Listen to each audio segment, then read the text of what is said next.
सभापती महोदय, गेल्या 1 महिन्यामध्ये निवडणुकीची रणधुमाळी या राज्यामध्ये झाली।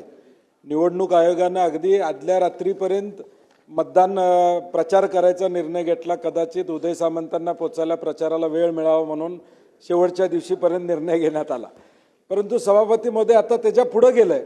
आरोनी आपल्या अधिकारात बावनकुळे साहेब पेठ वडगाव नगरपंचायतच्या नगरपालिकेमध्ये जिथं हे स्ट्रॉंग रूम आहे त्या स्ट्रॉंग रूमच्या समोर जी व्यक्ती राहते मोरे नावाची त्यांच्या घरावरची सीसीटीव्ही काढून टाकले।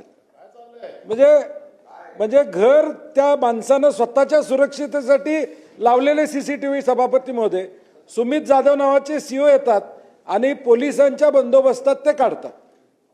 म्हणजे नेमकं राज्य कशा दिशेने चाललेलं आहे किंवा तो आमच्या घराबाहेरचा सीसीटीव्ही तुम्ही काढताय।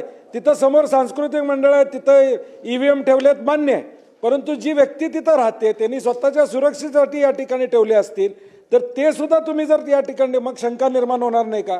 मग ईव्हीएमवर शंका निर्माण होते असा विरोधक करतात, हे म्हणण्याला अर्थ काय असणार आहे?